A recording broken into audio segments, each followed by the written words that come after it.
Bueno.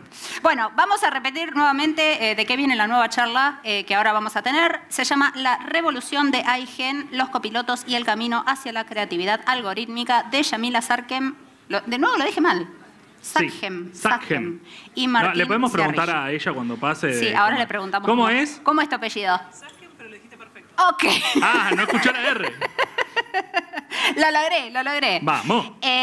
La descripción de la charla es cortita, pero ustedes la van a ver ahora. La IA protagoniza una odisea tecnológica. Evoluciona constantemente, generando una colaboración sin precedentes entre humanos y máquinas y transformando industrias y a la sociedad.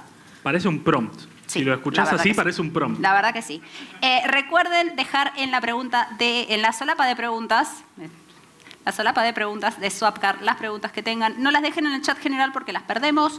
En la solapa de preguntas las vemos enseguida. Y si ven alguna que les interesa, le dan con el dedito para arriba y esa pregunta va subiendo y la vamos a ver al toque. Así que, Fuerte sin más, aplauso. los dejamos con los speakers.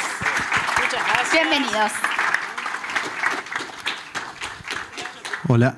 Un montón esto, ¿eh? ¿Cómo les va? ¿Todo bien? ¿Qué tal? Buenas tardes a todos. ¡Wow! Hace más calor de lo que parecía, ¿eh? Con las luces de frente. Sí, yo en un rato me doy vuelta como para salir más o menos parejo. Bueno, ¿cómo les va? Yo soy Martín Ciarrillo, ella es Yami Sarkem, y entre los dos manejamos a los equipos de Cloud Solution Architect para Microsoft, inteligencia artificial para Spanish South America. Lo que les vamos a contar hoy es un resumen de cosas, de lo que está pasando en la sociedad, en la industria, lo que vemos en los clientes, contarles un poco de por qué tomamos las decisiones que tomamos cuando vamos a los clientes y cómo tratamos de trabajar estos desafíos que están ocurriendo con la disrupción tecnológica que nos está atravesando. Bueno, antes que nada una aclaración que es poco común, pero todo el contenido fue generado a mano, cosa que hoy en día es poco común. Dijeron antes, parece un prompt, podría haber sido un prompt, pero no lo es. Yo soy una persona y escribo lo que digo y lo que pienso por ahora. Vamos a ver qué pasa en el futuro. Next. Bueno, nosotros si estuvieron el año pasado en Nerdearla y si prestaron atención a lo que les contamos, estábamos vaticinando un poco de lo que iba a pasar un par de meses después. La charla fue en noviembre, no me acuerdo qué día exactamente. Yo me acuerdo que hacía calor. Así Hoy que... hace calor también, pero puede haber sido más el reflejo que el momento del año. Y bueno, nosotros les hablamos, entre otras cosas, de grandes modelos de lenguaje que estaban apareciendo, que iba a ser una movida evolutiva, que cada vez iban a aparecer modelos más potentes y que esto se iba a acelerar. Sorpresa, sorpresa, un mes y medio después, aparece ChatGPT. ¿Qué ocurre con la aparición de ChatGPT? Básicamente se convierte en la aplicación de más rápida adopción en la historia de la humanidad. 100 millones de usuarios en 2 meses, un mes y medio. Solo para tener un poquito de perspectiva, en términos históricos, le toma a la telefonía celular 16 años ganar esa masa crítica, a Internet 7 años y a Facebook 4 años y medio. Esto creo que lo que dicta un poco son los patrones de consumo digitales que se aceleran a un nivel vertiginoso impresionante. Y con la inteligencia artificial como vehículo, esto no va a parar de acelerarse. Cada vez va a ser más vertiginoso. Next. Un poco de estadísticas de qué ocurrió en los meses subsecuentes. Todavía no pasó un año desde que apareció ChatGPT. ¿Cuántos de ustedes usan ChatGPT? No veo nada, pero voy a tratar de a diario. Vamos con la de máxima. Bien. No llevamos un año todavía de la aparición de ChatGPT. Algunas estadísticas que a mí particularmente me llamaron la atención y me parecieron totalmente sorprendentes fue la performance en actividades cognitivas complejas. Cómo con ChatGPT se empezó a superar estándares que antes con Machine Learning no había ocurrido. Exámenes de la barra, de abogacía, exámenes de medicina, diferentes estándares que utilizamos para medir la manera en la que uno procesa el conocimiento, de que uno entiende los conceptos. A mí me gusta mucho el ejemplo de BioGPT. BioGPT fue un desarrollo de... Bueno, lo hablamos con Pablo en algún momento, me acuerdo. BioGPT es un desarrollo del equipo de research de Microsoft. Pocos días después de que sale ChatGPT, se lo entrenó específicamente con información de medicina para hacer diagnóstico. No con mucho trabajo, no fue un trabajo de años, digamos, de research médico. y enseguida ya pudo generar resultados superadores al promedio del médico humano, ¿no? Y creo que, y un poco lo que siempre surge en estas charlas es, ¿qué significa esto? ¿Esto quiere decir que la medicina tradicional va a dejar de existir? Yo creo que está claro que no. ¿Qué significa que los alumnos puedan generar contenido de manera generativa sin tener que aprenderlo de memoria? ¿Significa que la educación tradicional va a dejar de existir? No, pero definitivamente que algo pasó que está sacudiendo la manera en la que hacemos las cosas. No solamente las empresas, sino la sociedad misma. Next.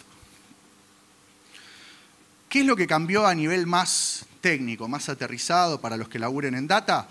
¿Cuál es el modelo tradicional de desarrollo de modelos de datos? Generalmente en una empresa, pequeña empresa, gran empresa, vos por lo general tenés un propósito, un área de dominio, data curada para ese propósito, etiquetada, preparada justamente para que el modelo sea eficiente y pueda hacerse de una manera natural, sin fricciones, y muchas veces equipos que están dedicados a trabajar estas N soluciones. ¿Qué es lo que nosotros vemos que está cambiando? Next. ¿Y por qué el enfoque con inteligencia artificial generativa es diferente? Nosotros lo que vemos es que las empresas pueden ahora romper esos hilos, habilitar esta tecnología que se presta muy naturalmente a justamente habilitarse de manera centralizada sin tener un caso de uso específico en mente. No tenés la necesidad de tener data precurada ya para poder trabajar con los modelos y poder empezar a resolver casos de uso de manera mucho más natural. De hecho, y Yami acá podrá mantener honesto, la manera en la que nosotros le sugerimos a los clientes que aborden los procesos de ideación sobre cómo intervenir sus industrias, sus negocios, sus procesos productivos con esta tecnología, son los típicos hackatones. ¿Por qué? Porque vos justamente podés habilitar un modelo fundacional en una empresa e invitar a la empresa, más allá de si sos alguien de tecnología o no, a que pongan sus problemáticas y que la tecnología los ayude a resolverla. Next. Hablemos un poquito de arquitecturas de referencia, que es la manera en la que la adopción escala a escala empresarial, perdón la redundancia.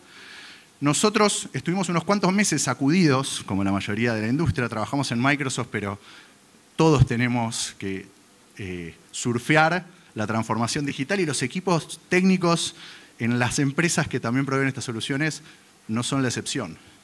Entonces nosotros nos pusimos a pensar un poco cuál es la manera de poder resolver la mayor cantidad de problemáticas que tienen nuestros clientes con esta tecnología, ¿está bien? De la manera más programática.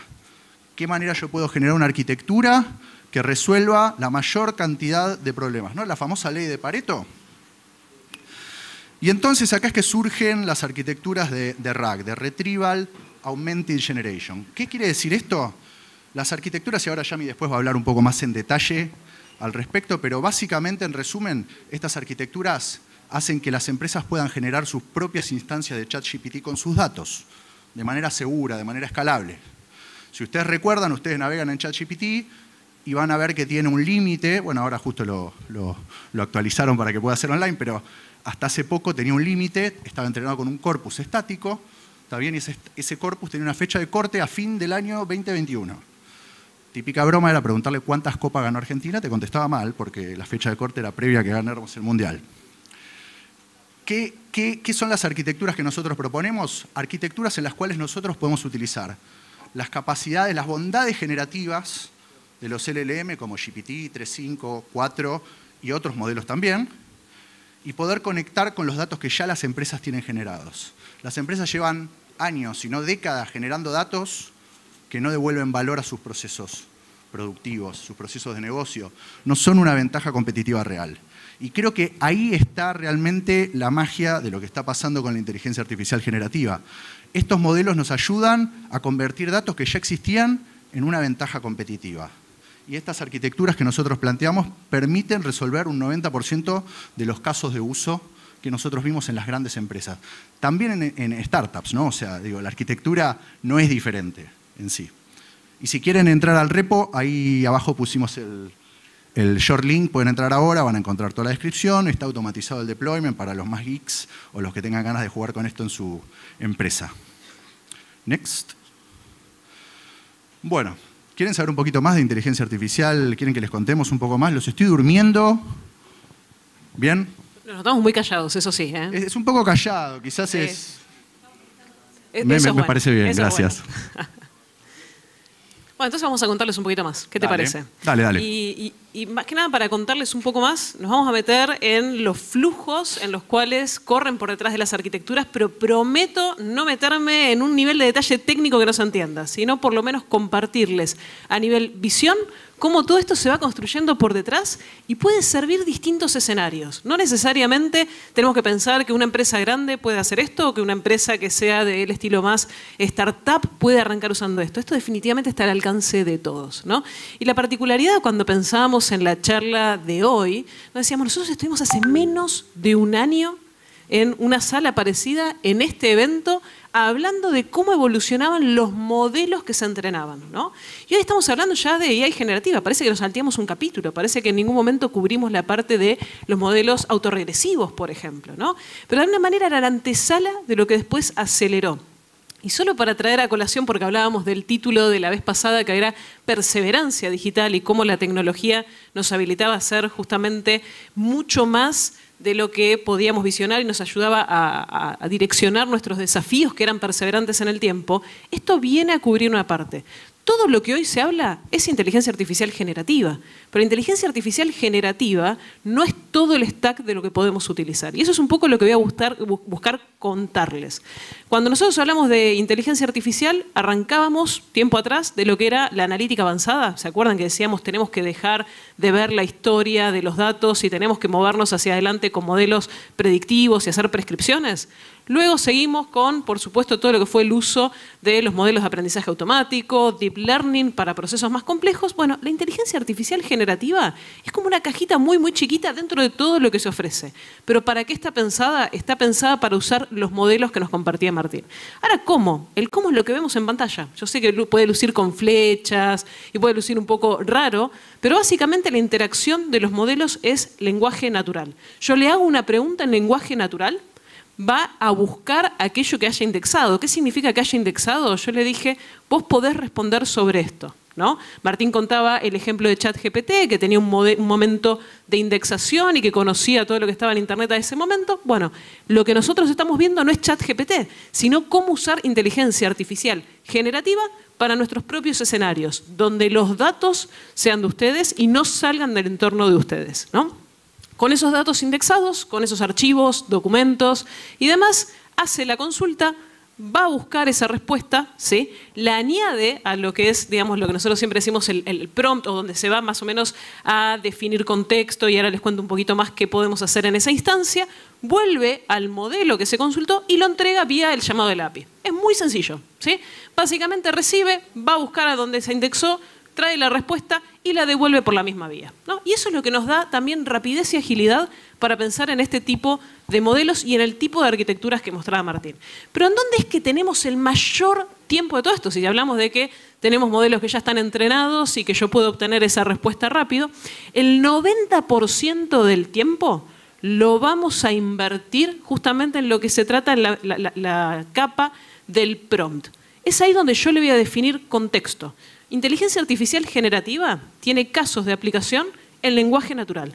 Yo le pregunto en lenguaje natural, obtengo respuestas en lenguaje natural en el contexto que estoy buscando, ¿sí? Por ejemplo, si yo soy un científico de determinada rama y quiero que me responda de esa manera, puedo customizarlo acá. Tengo muchos casos de usos dentro de mi proyecto, los puedo justamente customizar acá. El 90% del tiempo se va en esta capa, pero cuanto más le invirtamos a esta capa, es en cuanto mejor podemos personalizar la experiencia que buscamos que tengan los usuarios que consuman este tipo de aplicaciones que construyamos, o incluso si es usuarios internos, externos, o hasta el proyecto que estemos envisionando. Pero quiero resaltar algo. ¿Alguno de ustedes ha pensado en algún momento en salir con una aplicación a producción sin hacer el testing adecuado? En condiciones normales, pensemos en condiciones normales. Tal vez la respuesta es sí. Levantó la mano, pero levantó la mano. En condiciones normales. Viernes a la noche, aparte, seguro lo haces. Te conozco. No. Fin de semana a la madrugada. Hay otra, si no. No, pero realmente el testing en este contexto sigue siendo igual de importante. Si nosotros cuando lanzamos una aplicación hacíamos testing, ¿por qué cuando construimos este tipo de soluciones no lo vamos a hacer, ¿no? Entonces, parte de lo que se invierte en ese tiempo tiene mucho que ver con probar e ir de vuelta, hasta que llego al producto que estoy buscando. Esto probablemente lo vean muy chiquitito, sobre todo si están en el fondo, así que les voy a tratar de resumir lo que le queremos compartir de lo que es el comportamiento de lo que podemos hacer en el prompt y los casos de uso que podemos lograr allí. No casos de uso a nivel negocio, sino cómo podemos usar la inteligencia artificial generativa y cómo podemos responder en esta capa. Primero y principal les dije que no se trataba de hacer una regresión lineal, inteligencia artificial generativa, no se trata de construir una red neuronal, se trata de generar contenido. ¿En dónde? La pregunta que nos tenemos que hacer es ¿en dónde genero contenido? Genero contenido a partir, por ejemplo, de interacciones con conversaciones, genero contenido de imágenes o genero contenido, por ejemplo, en acompañar a determinados desarrolladores en la parte de código, ¿sí? Y algo que Martín decía es, estamos atravesando una era única de inteligencia artificial. Estamos en el momento o en el año, algunos dicen, de la inteligencia artificial, ¿no? Y definitivamente el poder tener estos escenarios con esta agilidad y con el uso de estos modelos nos genera una agilidad completa en los proyectos que estemos recorriendo, tanto ya sea para desarrollarlos como para presentarlos. Generamos experiencias únicas en nuestros clientes, generamos experiencia única en los usuarios que lo vayan a usar y tenemos algunos escenarios que son los que ven que se pueden cubrir, por ejemplo, el de sumarización o resumen de lo que tenemos, alguna transcripción, alguna respuesta, hacerle preguntas inteligentes porque la va a buscar en ese índice que hablábamos, ¿no? Y todo eso se trabaja en el prompt. Todo eso lo definimos ahí y elegimos qué es lo que queremos usar de todo esto, ¿no? Y esto también, como les decía antes, nadie piensa en salir una aplicación sin haberla testeado. Bueno, de la misma manera trabajamos con el prompt. Hasta que no tenemos el escenario que estamos buscando, ¿sí? Vamos a seguir iterando. Y esto no cambia del concepto general de inteligencia artificial. General. Son procesos iterativos e incrementales de desarrollo. Esto también, solamente que las iteraciones duran cada vez menos, ¿no? Y yo puedo ir chequeando en qué momento estoy logrando mis resultados hasta avanzar a la siguiente etapa. ¿Cuántas etapas son? Son solo 3. Eso también me agiliza mucho todos estos procesos. A nivel lo que es, por supuesto, y lo dije muy rápido, pero sí quiero enfatizar a lo que es el uso responsable de inteligencia artificial. Yo les decía, esto no es ChatGPT. Esto no es uso lo que está disponible en el mercado y respondo, sino que básicamente con la data que yo quiero que se indexe, me va a devolver una respuesta en el contexto que yo quiero que me lo devuelva. Y lo que yo tengo como datos que uso para obtener estas respuestas no se usan para reentrenar otras cosas. Eso es lo que hoy vemos dentro del mundo de inteligencia artificial generativa, por ejemplo, en los servicios que ustedes pueden consumir dentro de Azure. Entonces, de esa manera nos garantizamos que estos modelos autorregresivos están dando servicios a los casos que nosotros necesitamos y buscamos. Si vamos ahora a la segunda parte de cómo todo esto también puede prestarnos y acompañarnos, empieza a salir lo que es el mundo de los copilotos, ¿no? Y hace no mucho hablábamos de nosotros tenemos que ser los pilotos en esta era de la inteligencia artificial que justamente potencia esos copilotos. Y tenemos un montón de datos y estudios que no queremos aburrirlos, pero lo que importa es cómo nos podemos apoyar en estas tecnologías para poder añadir el valor que queremos a los proyectos de los que somos parte y donde minimizamos justamente esto de tal vez si estoy desarrollando, no me acuerdo cómo se hace este llamado a la API, cómo hago esta consulta. Bien, me baso en el copiloto, me apoyo en el copiloto. Y justamente dentro de lo que es el mundo de copilotos, tenemos un copiloto para todo, porque si no, no podría ser de otra manera, ¿no? ¿Quién se acuerda de Clippy? ¿Quién se acuerda de Clippy? Bien, Clippy, no resolvía nada. Me hacen sentir bien igual, no resolvía tanto nada. se acuerdan de Clippy. Y debo aclarar que es mucho ese statement de que es el padre de copiloto, ¿eh? No, pero hablando en serio, entonces cuando tenemos un copiloto para todo, tenemos que entender un poquito más de qué se trata el copiloto, ¿no? Y voy a tratar de ir al ejemplo lo más simple posible. Tenemos una anatomía de aplicaciones, por ejemplo. Pensamos en la aplicación, tengo la parte de abajo de las aplicaciones, la capa de presentación y en el medio toda la configuración que necesito. Bueno, ¿cómo funcionan los copilotos? Abajo de todo tienen los modelos de los cuales hablábamos, ¿no? Estos modelos que nos viene a traer la inteligencia artificial generativa. Arriba de todo va a ser la conexión con las aplicaciones, de donde yo lo quiera consumir. Y el trabajo real, lo mismo que veíamos para cada uno de nuestros casos de uso, está en esa capa del medio que nosotros hablamos como ese prompt o hacer prompt engineering, ¿no? Donde defino el contexto, donde defino cómo quiero que me conteste, donde justamente le digo si tiene que ir a complementar con buscar en alguna base de datos algo adicional para dar esa respuesta y termino generando la experiencia. A nivel título, ¿sí? El copiloto solo no hace nada. ¿sí? No, digo, nos ayuda, nos acompaña, pero no es suficiente. Yo empiezo a generar experiencias cuando trabajo en usar esos copilotos, conectándolos con lo que solemos decir que son los plugins, que en realidad pensémoslo como ese nexo para poder presentar el resultado del copiloto y generar las experiencias que estamos buscando. Inteligencia artificial generativa busca generar experiencias diferentes en quienes lo consumamos basándose en el lenguaje natural. Algo interesante para destacar de cuál es la anatomía de copiloto que propone Microsoft es los modelos fundacionales no son solamente la serie GPT, ¿no? O sea, yo creo que un poco, si analizan lo que dice Yami, van a ver que acá nosotros hablamos de pensar arquitecturas en las cuales podés combinar múltiples modelos, pensando qué es lo que vos querés brindar como experiencia de usuario. GPT-4 conversa particularmente bien, mucho más que la media de los modelos que hay en el mercado hoy en día, pero tenemos otros modelos, incluso podemos conectar con repositorios como Hugging Face para poder traer modelos open source a este ecosistema de plugins y utilizar el concepto de extensibilidad para poder justamente brindar una experiencia de usuario diferenciadora en base a qué es lo que queremos generar, ¿no? Esa es un poco la idea del copiloto y sobre todo brindar una experiencia en la cual el copiloto asiste, ayuda, sirve para poder mejorar la performance, no para reemplazar al piloto, ¿no? Eso es un poco una idea muy intencional que hay al respecto de cómo se aborda la adopción de inteligencia artificial desde nuestra perspectiva. Y desde ya les decía, tenemos copilotos para todas las plataformas. Sí, es cierto, tenemos copilotos que vamos a poder ver directamente en GitHub, que tal vez es el más conocido para la parte de desarrollo, pero también tenemos para todo lo que es el mundo de Microsoft 365, Teams, Outlook, tenemos para Dynamics 365, realmente tenemos para Power BI, tenemos realmente la idea conceptual de que esto puede agilizar los desarrollos que hagamos en cada una de las herramientas que nosotros utilicemos, justamente buscando añadir ese valor a la cadena de todo lo que realizamos en el día a día. Pero bueno, creo que la foto habla por sí misma, más que entrar en el detalle de todas las opciones que tenemos.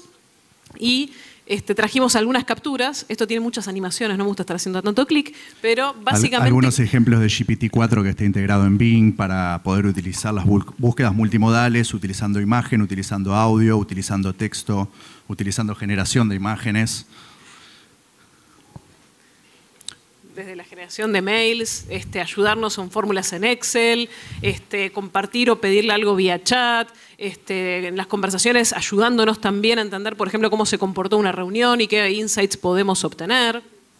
Sin estar en la reunión, eso es importante para todos, ¿no? Esa parte no, o sea, esa parte no la contamos. ¿Quién quiere estar en reuniones todo el día? La generación de código, ¿no? O sea, un poco los desarrolladores se vieron totalmente ensimismados con la aparición de Copilot. Y la verdad que es transformador para una industria que jamás se pensó iba a ser transformada por la AI como está ocurriendo. Bueno, y ahora sé que nos estamos quedando sin tiempo, hablamos mucho, esperamos no haberlos aburrido, pero vamos a mostrar una mini demo. Tincho. Vamos a mostrar una pequeña demo. Queríamos mostrar algo diferente y elegimos traer un partner de Microsoft que se llama Soul Machines. Soul Machines lo que hace es genera personas virtuales utilizando... lenguaje natural, vos podés preguntarle y detrás vos tenés el modelo conversacional que vos elijas, el LLM que vos elijas. Obviamente nosotros montamos una infra en Azure y lo armamos con GPT.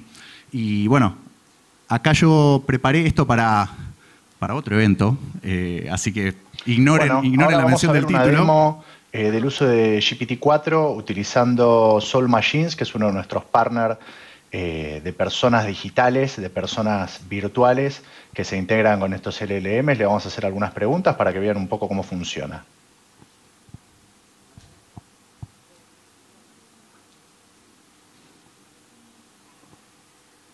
Hola, ¿cómo va? ¿Todo en orden? Yo soy Futura y espero que estén disfrutando de El Futuro está entre nosotros. De nerdearla. Este tremendo evento organizado por el Consejo Profesional de Ciencias Económicas busca generar un espacio para entender mejor la increíble disrupción en la era de la inteligencia artificial. ¿Y quién mejor que yo? Una persona virtual basada en GPT para demostrarlo. Hola Futura, ya estoy concluyendo mi presentación. Acá en el evento tenés a mucha gente escuchándote y para empezar te voy a pedir que saludes a toda la audiencia.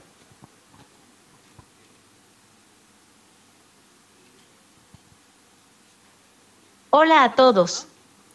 Es un placer estar aquí y poder saludarlos a cada uno de ustedes.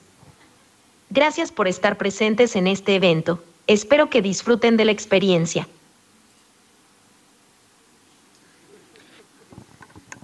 Bueno, a ver, les vamos a contar Le hacía unas preguntas más, pero básicamente vos podés jugar con las capacidades del modelo. Le preguntaba que explique qué es la computación cuántica, que me lo explique como si tuviera 3 años, que me lo explique usando una rima, que lo convierta en canción. Miraba con cara loca y de repente lo lograba, ¿no? O sea, piensen en lo transformador de eso, piensen en atención al cliente, piensen en quien te recibe cuando llegas a un banco, piensen en diferentes roles que hoy en día están ocupados por personas que potencialmente podrían ser acelerados por esta tecnología, ¿no? Les podemos contar la infidencia de que esto estaba en un video en la PPT, no lo pudimos Se rompió cargar, el video. entonces como queríamos mostrárselos, aunque sea, dejamos este pedacito para que lo pudieran ver, pero lo habíamos armado específico para nardearla. Bueno, muchas gracias. Yo, antes del gracias, perdón, o sea, Sí. desde ya gracias por quedarse, pero hacemos la selfie. Dale, Así dale. repetimos por lo menos la selfie del año pasado. Gracias a todos. No sé si quieren hacer algún gesto, algún Digan saludo. GPT. ¿Sacás vos? No, sacás vos porque tenés el brazo más largo. Y no tapemos a nadie. Igual que el año pasado, parecería. Arriba, Maguito, Sí, saluden. Un poco de sazón, Espero que aunque sea por lo hayan favor. disfrutado. Nada, Bueno, más allá de la muchas gracias. selfie, muchas gracias por estar, gracias por quedarse y un placer compartir con ustedes. Bueno, muchas gracias. ¿Quieren quedarse un ratito? Tenemos algunas preguntas en Swapcard. Ah, Dale. bueno, Así que... sí, obvio. Es que el reloj en rojo, Teníamos tipo que haber bomba de hecho tiempo, No pasa te nada, intimida. no te preocupes, Yo la ya última quería tirar charla. el Así micrófono que ya e irme está. corriendo. O sea, no hay nadie más que venga después de nosotros, así Bien. que ya estaríamos. Tenemos charlas por ahí, tenemos charlas Che, por acá. Y yo les quiero comento, hacer tienen una. que activar la copia de Windows, les voy a decir nada más. Estás pidiendo mucho. Estás pidiendo mucho. Justo, ¿viste cómo es? ¿Cómo es que dicen en Casa de Herrero? Cuchillo de palo. Cuchillo de palo. Mira, a Así nosotros que- se nos rompió el video, así que... Pero bueno, ¿hay alguna pregunta de la audiencia? ¿Podemos Sí, empezar allá, dos por ahí? tenemos. Les voy a confesar que la luz no me ayuda para ver. Sí, así es que- complicada la Escuchalo, luz acá escuchalo y ya. con Pido el ayuda a calorcito. ustedes. ¿Querés que te preste la gorra? Te presto. Es un muy buen fix. Ojo, ¿eh? Ojo, ojo. Hola. Ahí estamos, te hola, escuchamos. buenas tardes. Bueno, no soy una experta en el tema, pero he visto que hay noticias de las nuevas versiones de estas aplicaciones como ChatGPT que parecen tener como que un retroceso con respecto a las versiones anteriores. O sea, que algunas preguntas como que no las responde tan bien o como que se confunde. Quisiera saber si saben a qué se debe esto o si tal vez es un problema que ya solucionaron. Voy por parte. ¿Había algo más? ¿Iban a decir? No, dale nomás. Entre ustedes. No, Igual medite. ¿Cómo? Igual medite.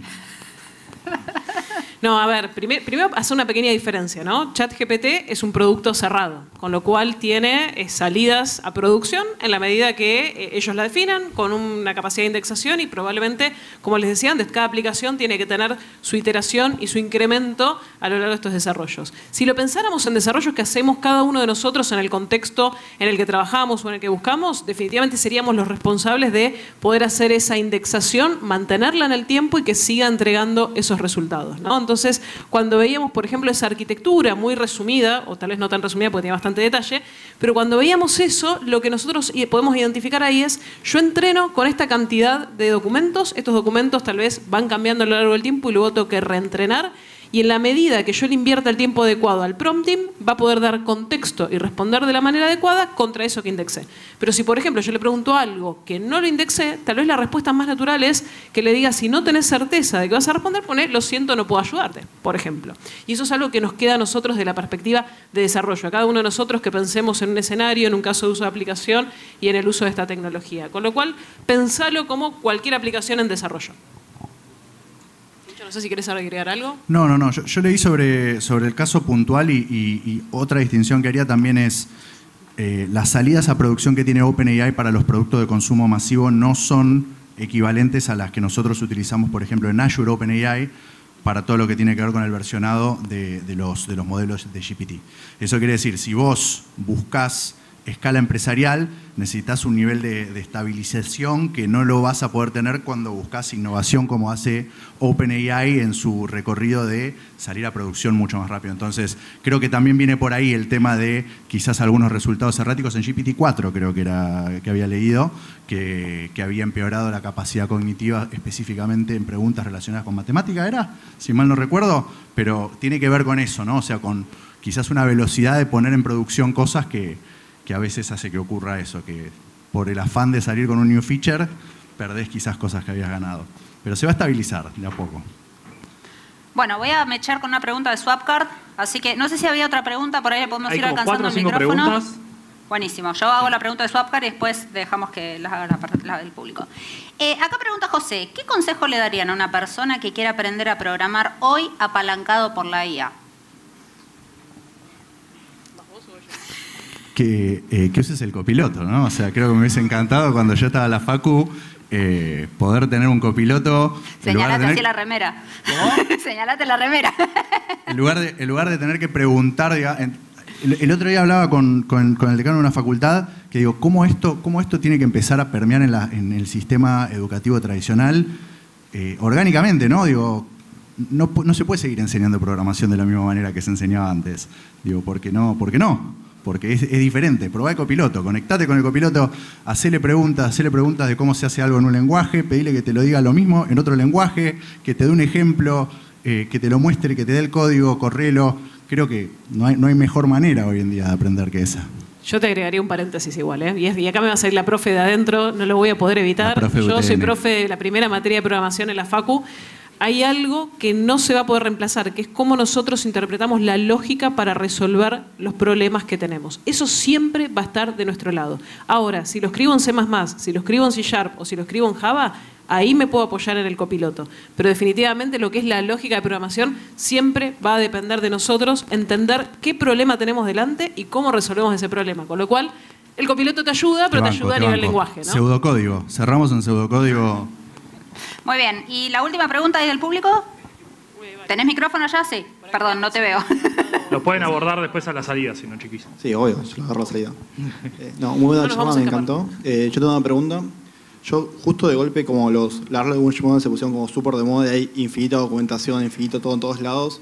Mi pregunta es, ¿cómo hacen ustedes para decir, para prototipar como una POC o algo muy chiquito para una startup para decir, no sé, me bajo la imagen de Docker o voy a Hugging Face o busco esta herramienta de Azure AI o cómo... Porque me doy cuenta que hay infinitas herramientas y digo, bueno, no sé cuál usar, no encuentro ningún lugar donde leer esto, como todo muy nuevo. Y por ahí quiero hacer como una POC para un cliente y no encuentro ninguna herramienta que sea rápido para salir a producción.